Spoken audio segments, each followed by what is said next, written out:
যারা সাধারণ খেটে খাওয়া মানুষ মলে না গিয়ে বাইরে যদি বাজার করতে পারেন তাহলে সব থেকে বেটার হবে, কারণ আপনি একই জিনিস অর্ধেক দামে বাইরে পেয়ে যাবেন।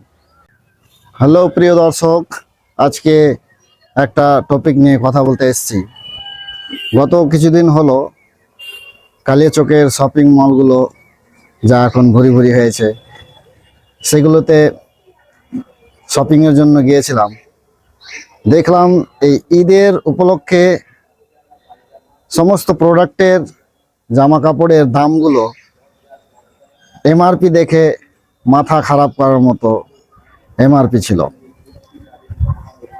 আমরা দেখতে পাচ্ছি যে বিভিন্ন পুজো উপলক্ষে, যেমন কালী পুজো হোক, দুর্গা পুজো হোক, হোলি হোক, এই সমস্ত পুজো উপলক্ষে আমরা দেখি যে শপিং মলে একটা গ্র্যান্ড ডিসকাউন্ট এর অ্যানাউন্সমেন্ট করা হয় বা ডিসকাউন্ট অনেকটা দেওয়া হয়। কিন্তু যখন আমাদের মুসলিমদের ঈদের মতো বড় একটা উৎসব আছে, তখন ডিসকাউন্ট দেখতে পাওয়া যায় খুবই কম। আর ডিসকাউন্ট না দেখতে পাওয়া যাওয়ার মতোই, কারণ আমরা যেমন আমি দেখলাম যে একটা ছোট বাচ্চা 12 বছরের জিন্সের প্যান্ট, যেটা হয়তো বাইরে শপিং মলের বাইরে দোকানে যদি আমরা কিনি তাহলে সহজেই 300 থেকে 250-এর মধ্যে পেয়ে যাব। কিন্তু শপিং মলের মধ্যে দেখলাম যে সেই 12 বছর মেয়ের জিন্সের প্যান্ট 800 টাকা 900 টাকা এমআরপি। নিজ ইচ্ছায় তারা টোকেন বসিয়েছে, আর এভাবেই বাজারের জিনিসপত্রের দামগুলোকে স্বইচ্ছায় বসিয়ে বৃদ্ধি করা হয়েছে। আরও দেখলাম যে একটা জিন্সের সঙ্গে যে টপ, ছোট মেয়েরা যারা পরে টপগুলো গেঞ্জির মতো, সেগুলো টপের দেখলাম দাম, যে টপের সাধারণত বাইরে হয়তো বা সাধারণ দিনে 250 বা 200-র মতো হবে, সেই টপের দাম দেখলাম যে 500 টাকা এমআরপি রাখা হয়েছে। 499 টাকা, 1 টাকা কম বেশি 500ই। তো এইভাবে দেখলাম যে বিভিন্ন জিনিসের কাপড়ের দাম এই ঈদ উপলক্ষে এত বাড়ানো হয়েছে, স্বইচ্ছায় তারা মলে নিজের এমআরপি বসিয়ে দামগুলো বৃদ্ধি করেছে। তো প্রিয় দর্শক, আপনারা যারা দেখছেন এই ভিডিও, আমি বলবো যাদের টাকা আছে তাদের কোনো চিন্তা নেই, মলে যে কোনো দাম হলেই চয়েস করে সিলেক্ট করে নেয়, এটা আমার দরকার। কিন্তু যারা খেটে খাওয়া সাধারণ মানুষ, তাদের তো ইচ্ছা যে মলে গিয়ে আমরা বাজার করি, কিন্তু যখন তারা বাজারে গিয়ে শপিং মলে গিয়ে এমআরপিগুলো চেক করে, তখন দেখতে পাওয়া যায় আসমান ছোঁয়া দাম। তাদের সাধ্যের বাইরে তাদের পছন্দ হয়ে থাকে সেই জামা কাপড়গুলো, কিন্তু দামের কারণে নিতে পারে না, তাদেরকে হয়তো দেখেই বেরিয়ে যেতে হয়। তো যেগুলো জিনিস আমরা দেখি যে অনেক এমআরপি 1000 টাকা, 900 টাকা, 500 টাকা, সেগুলো বাইরে আমরা যদি কিনতে যাই তাহলে অর্ধেক দামেই পেয়ে যাব। কিন্তু মানুষ এই কারণেই মলে যায় যে সেখানে হয়তো 100টা 1000টা জিনিস খোলা আছে, টাঙানো আছে, সেই সমস্ত 1000টা 100টা জিনিসকে দেখার সুযোগ রয়। কিন্তু অন্যান্য বাইরে যখন আমরা কিনতে যাই তখন 2টো 3টে 4টা, খুব জোর ম্যাক্সিমাম 60টা জিনিস দেখার পরেই নিজেকেই বলতে খারাপ লাগে যে আরও দেখার পছন্দ হলো না। যদি দোকানদার মানে রাগ ভাব দেখায় বা এক্সপ্রেশনটা রাগান্বিত এক্সপ্রেশন হয়ে যায়, সেই ভাই আমরা আর বলতে পারি না। তাই পছন্দ হলে সেই 7-8টার মধ্য থেকে আমরা পছন্দ করি, আর না হয় সেখান থেকে বেরিয়ে যায়। কিন্তু একটা 7-8টা দেখার পর আমাদের একটা মনের মধ্যে প্রশ্ন আছে যে দোকানদার না হয় রেগে যায়। কিন্তু শপিং মলে সেটা হয় না। শপিং মলে সব কিছু টাঙানো থাকে, যার ফলে আমরা খুব সহজেই অনেকটা জিনিসপত্র দেখে বাছাই করে আমাদের পছন্দের মতো সিলেক্ট করতে পারি।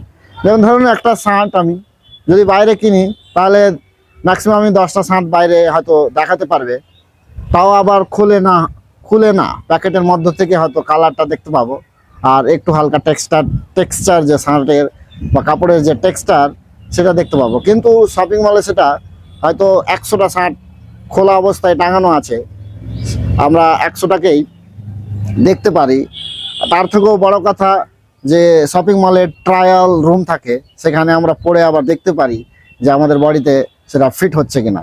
কিন্তু সাধারণত বাইরের দোকানগুলোতে এই পড়ার ব্যবস্থা থাকে না, পড়ে দেখার ব্যবস্থা থাকে না, যার জন্য হয়তো আমরা শপিং মলের প্রতি বেশি আকৃষ্ট হই এই দুটো কারণেই, যে সেখানে হিউজ পরিমাণে খোলা অবস্থায় টাঙানো থাকে, পছন্দের মতো আমরা সিলেক্ট করতে পারি।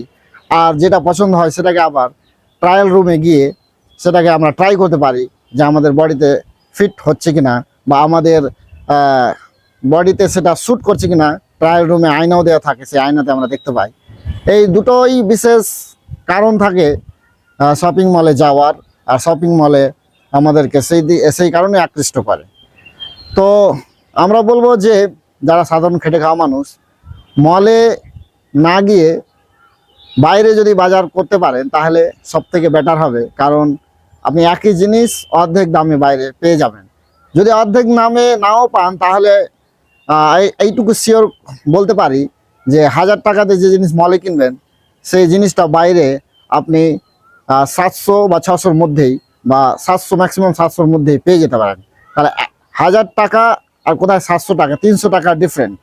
এই 300 টাকা রোজগারের জন্য অনেক বাবাকে মাথার ঘাম পায়ে ঝরাতে হয়, অনেক রোদে কষ্টে জ্বলে পুড়ে সেই 300 টাকা বের করতে হয়, এমনকি পুরো দিন সেই 300 টাকার জন্য খাটতে হয়, পরিশ্রম করতে হয়, তবে সেই 300 টাকা আসে। তো বলার উদ্দেশ্য যে শপিং মলগুলোতে আমাদের ঈদ উপলক্ষে কিন্তু বিশেষ ছাড় দেওয়া হয় না, বরঞ্চ আর জিনিসের দামগুলো, কাপড় চোপড়ের দামগুলো স্বইচ্ছায় এমআরপি বসিয়ে বৃদ্ধি করা হয়। আপনারা শপিং মলে যাবেন, দেখবেন সেখানে কোম্পানির কোনো এমআরপি লাগানো থাকে না, তাদের স্বইচ্ছায় টোকেন বানানো থাকে। সেই স্বইচ্ছায় তারা যেটা ইচ্ছা সেই মতো দাম লাগিয়ে সেখানে সেই কাপড়ের মধ্যে লাগিয়ে দেওয়া হয়। তো এটা তাদের স্বইচ্ছায় দাম বৃদ্ধি করা। হিন্দু ধর্মের বিভিন্ন অনুষ্ঠানে, বিভিন্ন উৎসবে, বেশিরভাগ উৎসবেই আমরা গ্র্যান্ড ডিসকাউন্ট পেয়ে থাকি। এমনকি এখন টোটো করে অ্যানাউন্সমেন্টও করা হয়ে থাকে যে হোলি উপলক্ষে এই ডিসকাউন্ট, দুর্গাপুজো উপলক্ষে এই ডিসকাউন্ট, কালী পুজো উপলক্ষে এই ডিসকাউন্ট। কিন্তু আমাদের ঈদ উপলক্ষে, মহরম উপলক্ষে বা ঈদুজ্জোহা উপলক্ষে আমরা কিন্তু ডিসকাউন্টের কথা তেমনটা শুনতে পাই না। তো এই কয়েকটা গুরুত্বপূর্ণ কথাই বলার জন্য আজকে এই ক্যামেরার সামনে আসা। তো আজকের জন্য এইটুকুই। আর ভিডিওটাকে ভালো লাগলে অবশ্যই শেয়ার করবেন, আর কমেন্টে অবশ্যই জানাবেন আপনার মতামত। আমি মোহাম্মদ তাসির শেখ, আমার জন্য দোয়া করবেন। সবাই ভালো থাকবেন, সুস্থ থাকবেন। ধন্যবাদ।